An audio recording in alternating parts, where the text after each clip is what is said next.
Another game that just makes muskets super underpowered and just absolutely ruins being a musketeer against all these melee players. God damn it, New World. Oh no, not again.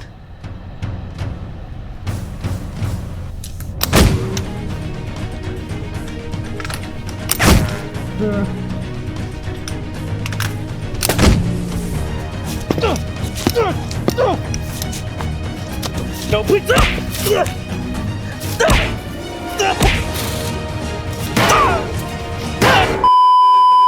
Well, of course, I still can't kill the fucking knight because I can't kill him faster than he can kill me.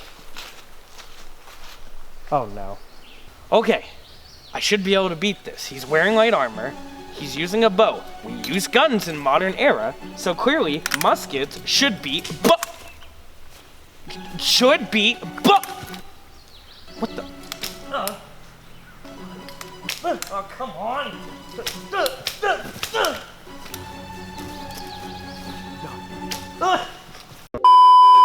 First it's I can't do enough fucking damage. Now I can't even fucking reload in time.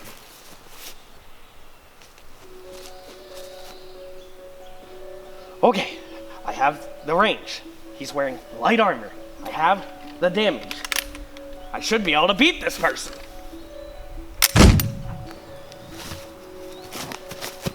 Yes! I finally did it! I finally did damage!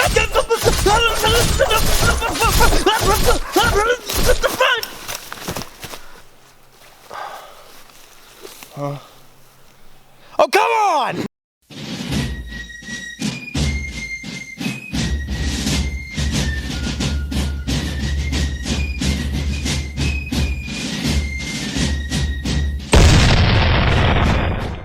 Hello everyone and welcome back to Muskets and Media.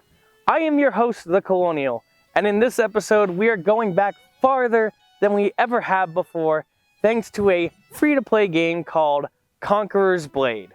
Conquerors Blade is a free-to-play, massively multiplayer online real-time tactics game developed by Chinese studio Booming Games.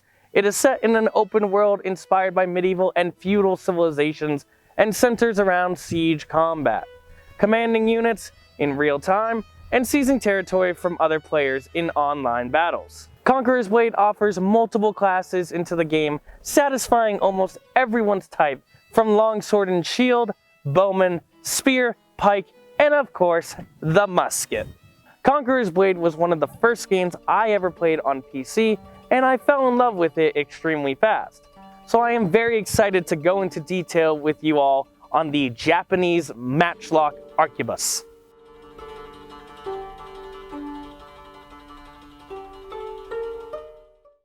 This game seems to take place on a Pangea type of world with weapons throughout all of history. A quick difference in firearms in this game compared to our other episodes is that this is the oldest gun we have covered, the matchlock arquebus. Now you might be wondering of the word I'm saying, the arquebus. Well, the arquebus was the very first name of the world's first firearm. It is a form of long gun that appeared in Europe and the Ottoman Empire during the 15th century. An infantryman armed with an arquebus is called an arquebuser. During 1521, the term musket came around, which honestly was just another name for the firearms. It was basically a generalized description of all shoulder arms. Some firearms were even called the arquebus musket. The reason for the name change to be more generalized is because this was during the time of experimenting with different types of guns. Frizzen pans and lock systems would be placed in different areas. Some were even double-barreled arquebuses. Some were so heavy that they required 2 people or a stick to aim with them, which was called the fork rest. And some which fired an even bigger ball of lead, leading more towards a hand cannon. As these units would all be put together, musket was the generalized term. It wasn't until the matchlock musket got officialized in the early 1400s by the Ottomans.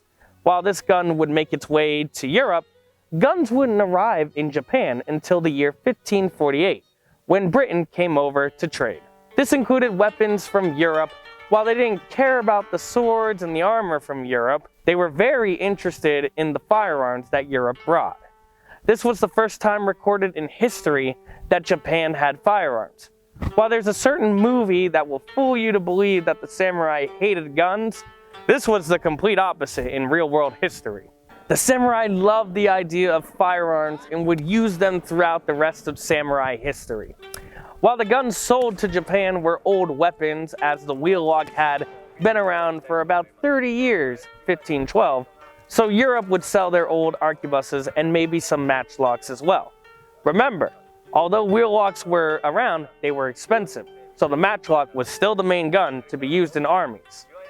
Since Japan were given old firearms, they would start to make their own versions of arquebuses, with a smaller stock, the matchlock Tanegashima. And this is what we see in the game that Conquerors Blade chooses to use, the Japanese Tanegashima matchlock. Let's go ahead and take a look at how the firearms work in this game.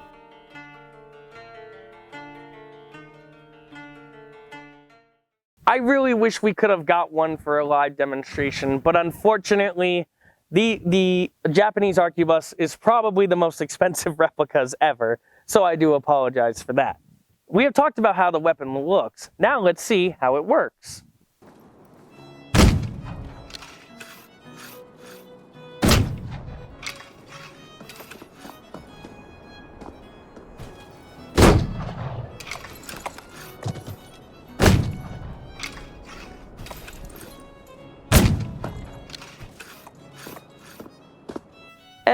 I mean, it's on the same level as New World, where they only do one part of the reloading process.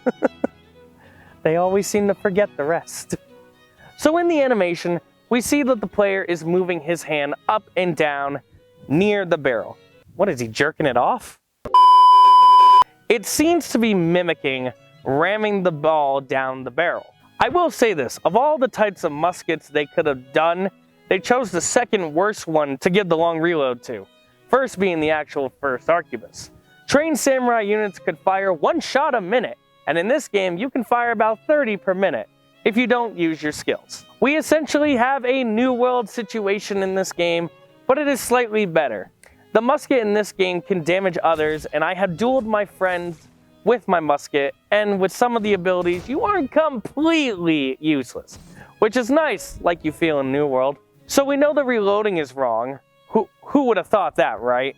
Let's look at the actual weapon, and honestly, when it comes to designs, they knocked it out of the park.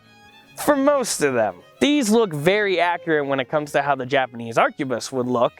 It is a matchlock variant, but they do have some skins for the gun you can purchase as well. If you want the most accurate gun, stick with the standard you get. They even have a flintlock variant in the game you can purchase, which is a nice touch. But for some of the cosmetics and skins, there are issues. For starters, not all matchlock variants have the burning match cord, at least I can't tell. I also can't see if the cord is burning, but I am going to assume it's not. So the gun has no way to light the powder. Let's move on to the skills you can use as the musket hero. You have the scatter shot, which basically turns your gun into a blunderbuss. Now in the game, it worked, and you don't even have to load all the shots into the musket. In real life, well, I mean, it would just... Next ability is a hand grenade if you level up enough, and honestly, I have nothing real bad to say about it. There were grenadiers. Throwing the grenade leads to a big explosion that sends units into the air. Very fun to use. Next is an instant reload ability where the user slams the gun into the ground. No, that will not work. Next is an ability I wish I could do, which is basically doing a backflip far away from the enemy. One thing I wish they had for us though is they have a melee mode for the musket where you bash their heads in with the butt of the gun.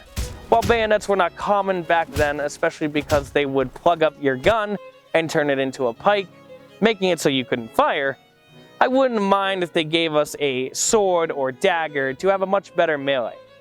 I mean, they gave the secondary dagger to the bowmen, so why are we just screwed? That's about it when it comes to the musket hero. But we have one more thing to look at. In Conquerors Blade, you aren't just a simple soldier. You command an army.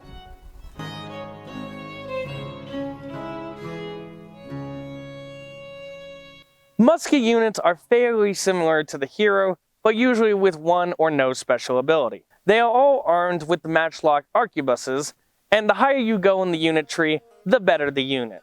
starting with the very basic arquebuser that you would see in the beginning of Europe adopting the firearm, to a lot better units that have increased rate of fire, attached bayonets so they don't instantly die in combat. The max level unit of arquebusers also have swords as their backups. Why can't we? Even grenadiers can be used in battle, but that's not all in the game, as this week I literally just discovered that there are special units. We have Janissaries that can shoot the farthest that I can see, even though they are still using a basic matchlock arquebus. We have artillery units that can shoot from super long range. The artillery units seem to be using the smallest version I've ever seen of the mortar, which, yeah, I guess it could work. I just will never understand games with muskets in these types of games. If you're gonna make me suffer reloading, at least let me destroy their health bar. Like, these guns weren't weak, they did kill. I would totally prefer having a longer reload if it meant I was more of a threat to these people. I just don't understand. I don't get it at all. Like, it just seems like, you know, no one understands that these weapons were actually deadly. I mean, is there anyone that I can actually might have a chance against?